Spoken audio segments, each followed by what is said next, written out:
एक गांव में भोला अपनी पत्नी चांदनी के साथ रहता था। भोला का बस नाम ही भोला था। उसकी जुबान नीम की तरह कड़वी थी।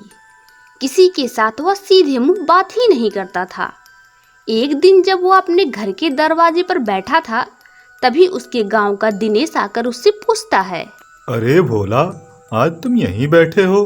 तुम ड्यूटी नहीं गए क्या? तुझसे क्या मतलब रे दिनेश? मैं ड्यूटी जाऊं या ना जाऊं, तू अपना काम कर, मुझसे मतलब मत रख, समझे? अरे भाई, तुम तो खामखा नाराज हो रहे हो। मैंने कुछ गलत थोड़ी पूछा है। अरे जा जा यहाँ से निकल, पता नहीं कहाँ से आ जाते हैं लोग सुबह सुबह। भोला की पत्नी कितना भी अच्छा खाना बनाती है, लेकिन भोला उस खाने में कुछ ना कुछ कमी जरूर निकाल देता। आज जब भोला अपने घर के बाहर बैठा था, तभी उसकी पत्नी बाहर आई और उससे बोली, सुनिए जी, खाना तैयार है और मैंने खाना भी लगा दिया है, चलकर खा लीजिए। यह कैसा खाना बना दिया है? सब्जी में न नमक मालूम पड़ रहा है और न ही मसाला। तुम्हारे हाथों का सड़ियल खाना खाकर मैं थक चुका हूँ। कल से अगर तुमने ऐसा खाना फिर से बनाया ना, तो थाली उठाकर बाहर फेंक दूंगा, समझी तुम? मैं कुछ भी बनाऊं तुम्हें पसंद ही नहीं आता। जब ऐसी बात है तो खुद ही क्यों नहीं बना लेते, फिर देखती हूँ कैसा नमक और कैसा मसाला। हाँ, अब यही रह गया है। ऐसा करो, तुम पैसे कमाने के लिए चली जाया करो, मैं खाना ही बनाया करूँ। पति पत्नी की आपस में बहस चल ही रही थी कि तभी घर के बाहर पॉपकॉर्न बेचने वाले की आवाज़ सुनाई पड़ी। पॉपकॉर्न ले लो, पॉपकॉर्न ले लो, गर्मा गर्म पॉपकॉर्न। खुद भी खाओ, बच्चों को भी खिलाओ। बस में खाओ, जीप में खाओ, सिनेमा में खाओ, पॉपकॉर्न खाओ। ले लो पॉपकॉर्न, ताज़ा मक्खन वाले पॉपकॉर्न ले लो। अरे माल है ताज़ा, सब लोग घर के बाहर जल्दी आ जा। पॉपकॉर्न वाले की आवाज़ सुनकर भोला गुस्से से घर से बाहर आया और बोला, अरे ओ पॉपकॉर्न वाले, तुम सुबह सुबह रोज आकर मेरे घर के सामने शोर क्यों मचाते हो? तुम्हारी वजह से मेरी सुबह की नींद खराब हो जाती है।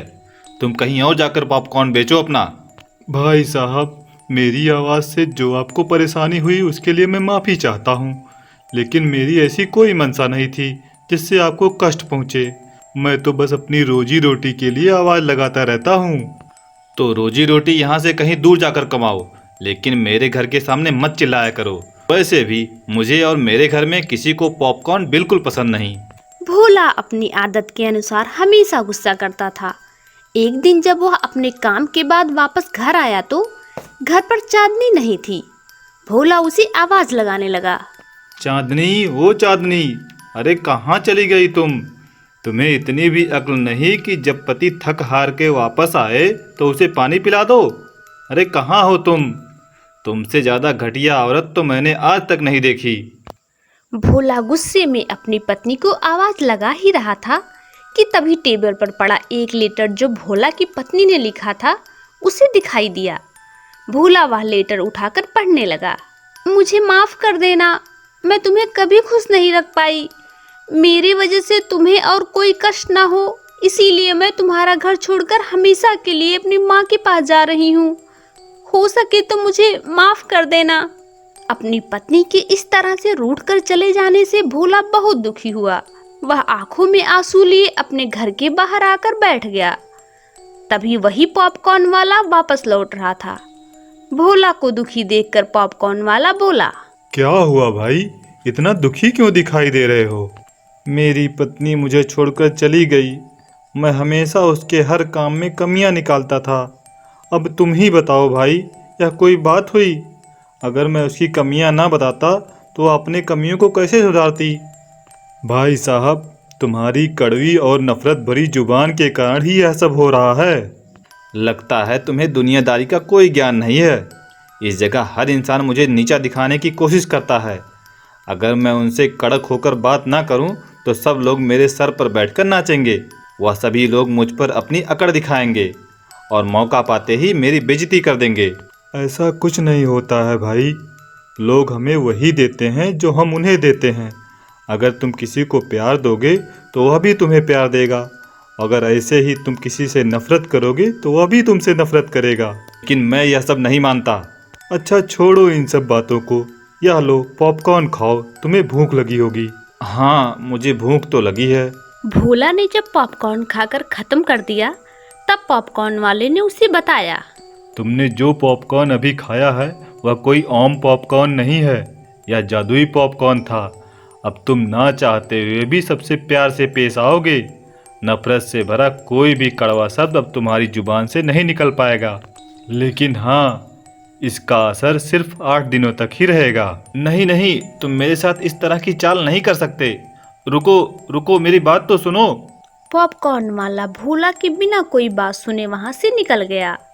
उसके जाते ही भोला की पड़ोस की एक महिला उसके पास आई और बोली, अरे भोला बेटा, ऐसे क्यों बैठे हो? आज सुबह से ही चांदनी कहीं दिखाई नहीं दी, घर में नहीं है क्या? भोला अपनी पड़ोस वाली आंटी को बहुत कड़क आवाज में जवाब देना चाह रहा था, लेकिन भोला के मुंह से कुछ और ही निकला।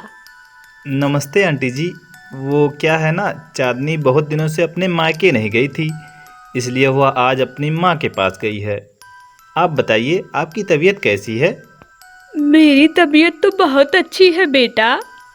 आज का तुम्हारा व्यवहार देखकर मुझे बहुत अच्छा लगा। आंटी जी, मेरे लायक कोई काम होगा तो ज़रूर कहिएगा। हाँ हाँ बेटा, जरूर। भोला की पड़ोस वाली आंटी उससे बात करके निकली ही थी, तभी भोला का एक दोस्त मजाकिया अंदाज में उसकी तफरी लेते हुए उससे बोला, अरे ओ भोला, मैंने सुना है तुझे छोड़कर भाभी कहीं भाग गई।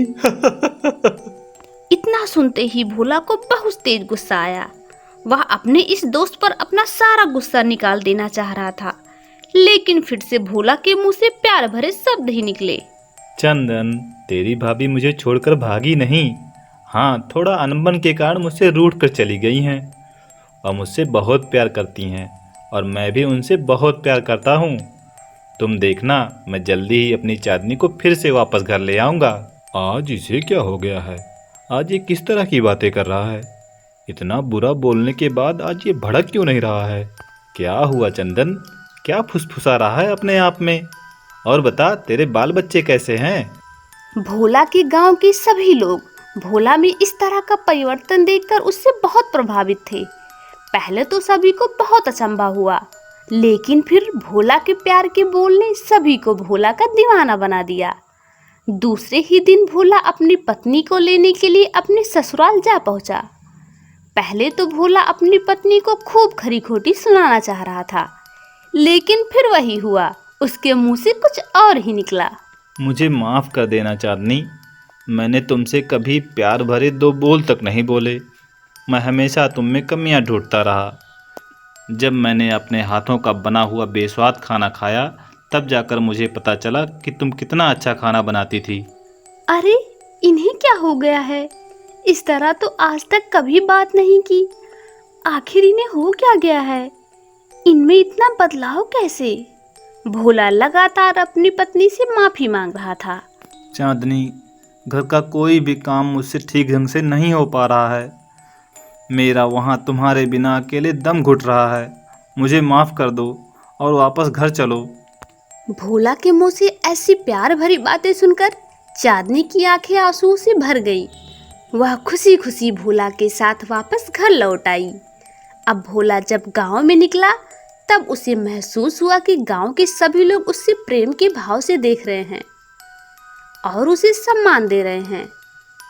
दोस्तों, 8 दिन पूरा होते होते तो जैसे भोला की पूरी दुनिया ही बदल गई। अब उससे जो भी मिलता उसे सम्मान देता और उससे खूब प्यार से बात करता, खासकर उसकी पत्नी। ए जी, आज बताइए ना, आपके लिए क्या क्या बना दूं खाने में? कुछ भी, जो तुम्हारा मन करे, तुम तो सब अच्छा बनाती हो। देखते ही देखते 8 दिन बीत गए। एक सुबह फिर से वही पॉपकॉर्न वाले की आवाज आई। आवाज सुनते ही भोला अपने घर के बाहर आ गया तो पॉपकॉर्न वाले ने पूछा, अब बताओ भोला भाई, कैसी चल रही है आपकी ज़िंदगी? क्या जब आपने लोगों से प्यार से बात की तो लोगों ने आपसे नफरत की? तुम ठीक कहते थे भैया, हम जो दूसरों को देते हैं वही बदले में हमें मिलता है। लोग मुझसे नफरत करते थे क्योंकि मैं सबसे नफरत करता था। आपके जादुई पॉपकॉर्न के कारण मैंने 8 दिनों में सबसे प्रेम से बात की और इन 8 दिनों में मेरी ज़िंदगी ही बदल गई। अब सब लोग मुझसे प्यार से बात करते हैं और मैं भी सबसे प्यार से रहता हूँ। दोस्तों, हमारी इस कहानी से हमें यह सीख मिलती है कि हम जो किसी को देते हैं बदले में वापस हमें वही चीज़ मिलती है। अगर आपको मेरी यह कहानी पसंद आई हो तो ऐसी ही मोरल और मज़ेदार कहानियाँ देखने के लिए हमारे चैनल को तुरंत सब्सक्राइब करें और अपने प्यारे प्यारे कमेंट करना बिल्कुल भी मत भूलें। Thank you.